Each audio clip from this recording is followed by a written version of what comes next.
Bonsoir à tous et à toutes. Je suis heureuse donc de vous accueillir sur notre plateau en compagnie de mon acolyte Koulsoum. Bonsoir Koulsoum. Bonsoir Kelly. Et donc nous avons le plaisir donc d'avoir sur notre plateau Tia Ferry. Bonsoir Tia. Bonsoir Kelly.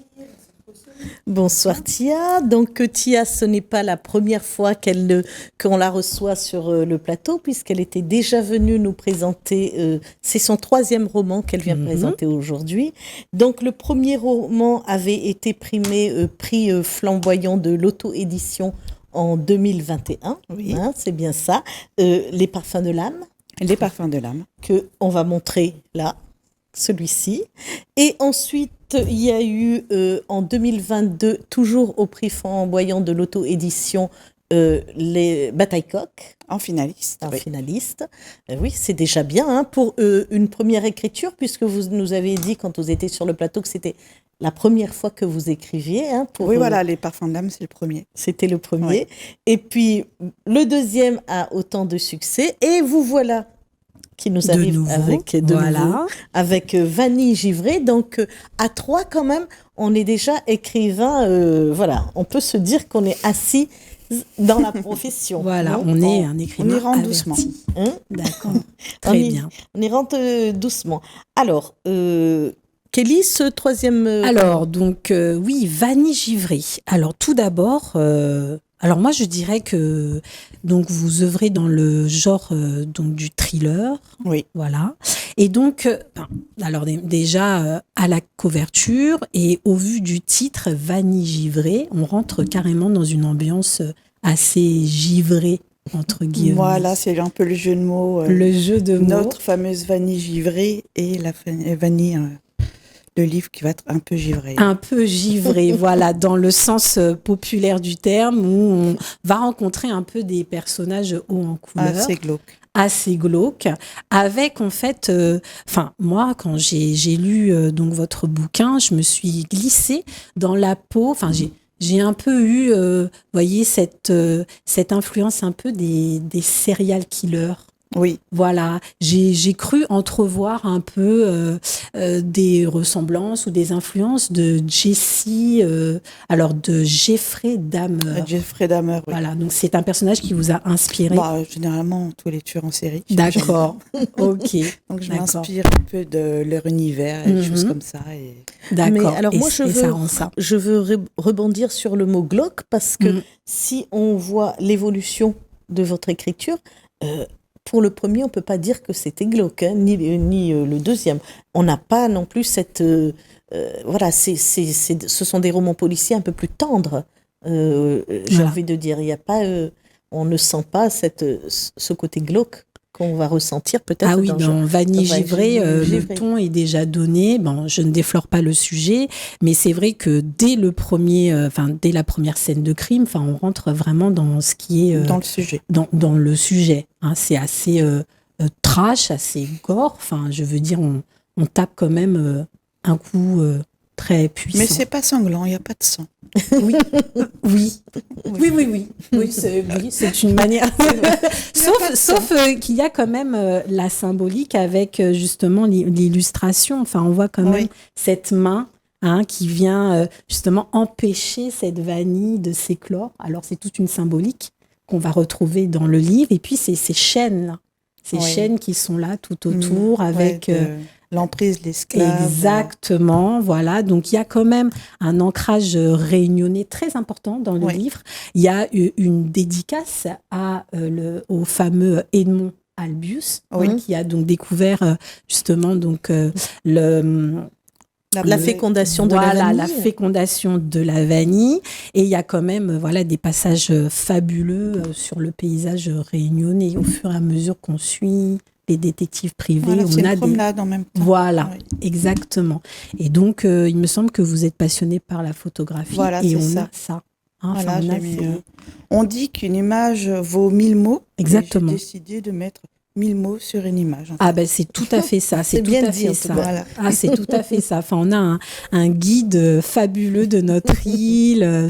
C'est des petits moments, je dirais, de détente. C'est des moments où où on a, vous voyez, cette saveur de la vanille, cette saveur douce. Oui. Voilà, qui vient contrebalancer. Voilà, ça adoucit un peu le roman. C'est ça, c'est exactement ça. Alors moi, j'ai une question. Est-ce que vous avez voulu cette montée, ce crescendo, là, dans votre écriture? C'est-à-dire qu'on part d'une histoire plus ou moins doux, tendre. Je sais pas, parce qu'en fait, moi, on m'a dit que Bataille Coq, c'était vraiment assez... D'accord. C'était assez gore.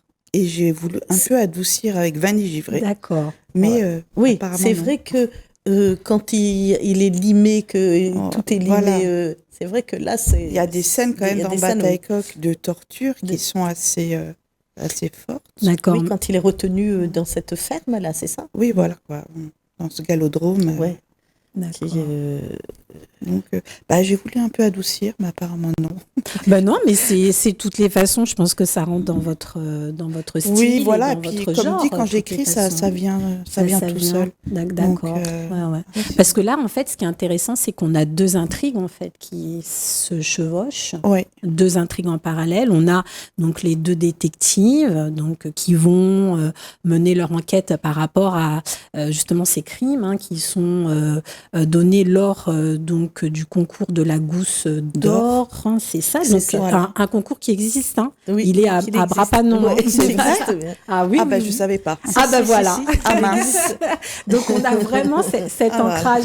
Si moi j'ai fait mes petites recherches. Oui, il existe. Je voulais vraiment pas qu'il existe, mais bon, donc c'est voilà, c'est ce qu'on appelle un lapsus créatif. Ah oui, j'en ai eu énormément avec les deux premiers, donc. Et donc ça a continué. Ça suit. Donc c'est super. Et puis on a donc cette autre intrigue un peu plus féminine, j'irais entre Janine, le personnage de Janine, et le personnage de Mylène. Oui. Donc là, on entre vers quelque chose de un peu plus sensible, je dirais. On oui, voilà. Quand même, ouais, la maltraitance. On a quand même une mère un peu malade psychologiquement, voilà, qui va donc maltraiter sa fille. Voilà. La maltraiter, en fait, sans vraiment vouloir la maltraiter. Exactement. Donc, oui. C'est un syndrome. De Munch. Alors. De Munchausen par procuration. Exactement. Voilà, expliquez-nous ça. Munchausen par procuration. En fait, le syndrome de Munchausen par procuration, c'est comme on pense vraiment que sa fille ou son enfant ou une autre personne est atteint de toutes les maladies. Et en fait, on va lui créer ces maladies. Voilà, on lui crée. Et pour que ça reste, qu'on puisse modeler la personne à sa façon. Il y a une espèce d'emprise. C'est une emprise, C'est une emprise très malsaine quand même, parce qu'on a quand même des scènes où, elle va punir sa fille, elle va la mettre à genoux sur du gros sel. Enfin, je veux dire, c'est des choses assez prenantes quand même. Et puis... Mais ça reste aussi... des maltraitances qu'on a vécues à La Réunion. On se faisait punir, que ce soit à l'école, sur du gros sale, même à l'école. De la génération de mes parents, peut-être. Moi, je n'ai pas connu cette... Mais c'est vrai que ça existait. Ça, je ne savais pas. Ça existait, se faire dans le temps. Et je me suis toujours demandé, mais pourquoi ils disent que le sel, c'était quelque chose de précieux, mais pourquoi on nous mettait à genoux sur ce gros sel. Ça, je le savais pas non plus, vraiment. C'est une scène que j'ai inventée en me disant, ça doit faire mal quand même du sang sous les genoux. Donc voilà, j'ai dit, mais je ne savais pas que ça existait. Ah, mais si, ça existe, et que ce soit à La Réunion, à Madagascar, dans les autres îles, on mettait des enfants à genoux ainsi. Et donc, vous parlez aussi de pervers narcissique, c'est ça? Oui, on a cette parce mère. que même si elle a le syndrome, en même temps, elle a quand même une perversion envers son enfant. Exactement. Assez lourd. Oui, assez pathologique, parce qu'on assiste quand même à une scène de viol. Elle veut vraiment Alors ça, c'est de l'inceste. C'est pas...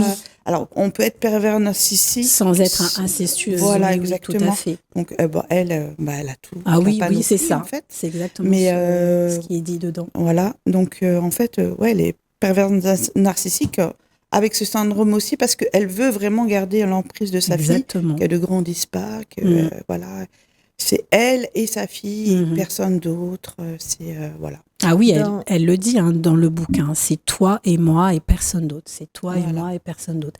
Et donc, est-ce que vous avez été inspiré par une histoire vraie, l'histoire de Gypsy, il me semble? Oui, voilà. C'est ça, c'est la série The Act. Gypsy Rose, il me semble. Voilà. Et cette série, elle m'a vraiment marquée. J'ai trouvé ça incroyable. Déjà, le jeu de rôle de l'actrice et tout ça, c'était génial. Et donc, je m'en suis inspirée. Et j'ai mis aussi des moments de vie quand j'étais enfant dedans. Voilà. Ah ouais. Et parce que cette histoire d'inceste entre une mère et sa fille, c'est extrêmement rare. Oui, et très peu... oui, c'est un sujet où on n'en parle pas parce que voilà, c'est ça. C'est tellement impossible, aberrant, quoi. C'est que ou bien c'est considéré incestueux avec sa fille. On se dit c'est pas possible. Ça prouve qu'il y a une pathologie assez prononcée. Ou bien on ne se l'imagine pas, en fait. On ne se oui, dans l'imaginaire collectif, peut-être. Une mère, c'est quand même le pilier de la famille. On ne peut pas dire qu'une mère, elle fasse ça. Donc, si. Voilà, c'est-à-dire que c'est inimaginable parce que c'est quand même elle c'est la matrice. C'est là où se forme l'enfant, c'est elle qui le porte. Oui, donc c'est impensable. C'est vrai que, faire du mal à sa chair, c'est assez surprenant. Mais c'est vrai que donc on a en fait cette deuxième intrigue. Et moi, je vais vous avouer, le personnage de Mylène, il m'a fait vraiment de la peine. Oui. Parce que je trouve que c'est la double peine. Alors, donc, elle subit des attouchements au niveau de sa mère. Elle a les victimes de ce syndrome de Munchausen, voilà, par procuration. Et puis alors, bim, elle rencontre un des personnages, on ne dira pas lequel. Et puis, c'est pas l'apothéose quand même. Elle tombe des nues et elle a encore une agression. Je veux dire, alors qu'est-ce qui vous a poussé à créer ce personnage de Mylène? Comment ça s'est passé? Que ça soit la pauvre fille, mais à la fin, ça se passe bien. Oui, voilà. Il faut pas dire la fin. C'est comme un conte, une petite princesse où rien ne va et tout va bien à la fin. D'accord. Oui, c'est vrai qu'à la fin, ça se passe bien. Mais moi, je vous dis, moi, j'ai eu de la peine pour cette fille. Et je me suis dit, ça s'arrête quand, quoi, finalement? Voilà. Ça s'arrête quand? Et c'est vrai que bizarrement, après, c'est ce que je voulais aussi apporter. Oui. Qu'on ait de la pitié pour Mylène. D'accord, c'est totalement réussi. C'est totalement réussi. Et c'est vrai qu'on passe par plein de sentiments. Exactement. Dans le roman. En fait. Exactement. Ouais. Parce qu'en plus, ce qui est assez intéressant, c'est qu'elle est un peu épargnée, contrairement aux autres victimes de cet esclave. Je trouve que il va pas jusqu'au bout, quoi. Oui. Mais comme, voilà. Oui.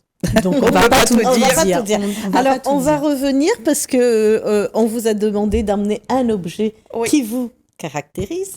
Donc, voilà, on va parler de cet objet. C'est ma petite tasse en grès. Elle a été fabriquée à l'étang salé, donc par une potière de l'étang salé. D'accord. De l'étang salé, pardon. Avec de la chaux de l'étang salé.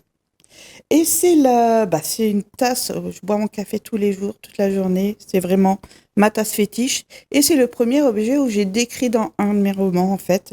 Et c'est la fameuse tasse d'Alba. Oui. Voilà, qui boit son petit café sur sa terrasse le matin. Oui, dans les parfums de l'âme. Dans les parfums de l'âme, voilà. Ça commence là où elle commence. Donc là, vous avez enchaîné les dédicaces. Le livre est arrivé au salon du livre Pays à Saint-Paul. Vous avez commencé donc à rencontrer vos premiers lecteurs, à le vendre. Et donc, on vous revoit quand ? Le prochain salon tous les prochains salons, en fait, je serai là. Voilà. Vous serez avec Ositz parce que les deux premiers... l'édition. Alors, les deux premiers sont en auto-édition. Et là, j'ai eu la chance et le bonheur d'avoir été adoptée par Oserie l'édition et l'aventure commence tout juste. Donc, on va se laisser porter. Alors voilà, ma question c'était comment est-ce que on arrive déjà à trouver un éditeur, puisque vous avez sorti quand même vous avez gagné 2 prix, un prix et une nomination. Voilà, une nomination. Donc on commençait à vous connaître aussi déjà dans le milieu du livre. Et comment est-ce qu'on fait pour trouver un éditeur? C'est elles qui sont venues vers vous, parce que je les connais, les filles de Osiris, ou bien c'est vous qui avez... m'ont demandé pour le 3e de leur envoyer mon manuscrit. Et je leur ai dit qu'elles me donnent une réponse, soit oui, soit non. D'accord. Et ça a été oui. Et ça a été oui. Voilà, c'est super. Tant mieux. Et donc, autre chose en préparation? Oui, il y a un 4e. Donc, il sortira que l'année prochaine. Il faut me laisser le temps de... évidemment. Voilà. Évidemment. Je peux déjà donner le titre, je sais. Si vous voulez, ça sera La case du tanneur. La case du tanneur. Oh, d'accord. En sachant qu'il n'y a pas de tanneur à La Réunion. Non. Voilà. Donc, on explore encore un autre métier, un autre corps de métier, parce que là, avec Van Gris, c'est le domaine de l'agriculture. Oui, alors les parfums de l'âme, c'était sur les sens. Bataille coq, c'était sur les contes et les légendes. Vanille givrée, c'est plus sur les faits de société, justement, la reconnaissance. Voilà, je voulais y venir, les réseaux sociaux. Et la vanille. Et le 4e, je pense que ça va tourner autour de l'art. D'accord. Et donc, vous allez continuer à écrire dans le même genre, thriller, voilà. Pas d'autobiographie, ni de poésie, c'est pas un domaine qui vous attire, enfin, vous vous sentez pas à l'aise dans ce genre de choses-là. Vous êtes bien dans le thriller, ok. Ouais. Alors, moi, je voulais vous questionner aussi sur cette histoire d'être sur les réseaux, et puis d'avoir des followers. À un moment, vous parler un peu de ça. Et donc, vous en pensez quoi de ce phénomène-là? Puisque vous l'avez écrit, donc c'est que ça vous a questionné à un moment. C'est bien et pas bien, parce que il y a beaucoup de syndromes, justement, par procuration qu'on voit sur les réseaux, notamment sur TikTok ou des choses comme ça. Oui. Et les gens se mettent en avant, s'inventent des choses. Exactement. S'inventent des vies et il leur faut des followers, des likes et de la reconnaissance, devenir célèbre à tout prix. Et c'est ça, c'est le regard de l'autre en fait qui nous construit plutôt que de se construire soi-même, plutôt que d'être face à soi-même. C'est un très bon outil pour la communication, pour la vente et la pub, mais d'un autre côté, je trouve quand même dangereux. Très dangereux. Surtout pour nos jeunes là. Oui. Donc c'est une mise en garde, c'est quoi? Enfin, vous, votre message, ce serait quoi? C'est pas une mise en garde, mais de pas en abuser, quoi. Voilà, comme toute chose. D'accord. Ok, trouver le juste milieu de cette utilisation-là, mais c'est pas évident. Non, parce que là, j'ai pris les extrêmes. Donc, oui, évidemment. Oui. C'est sûr. C'est sur la reconnaissance, même l'esclave, lui, il voulait de la popularité. Exactement. À travers les médias, qui est aussi autre chose. Mais les deux se regroupent tout à le même thème. Tout à Alors, on arrive à la fin, donc pour une conclusion.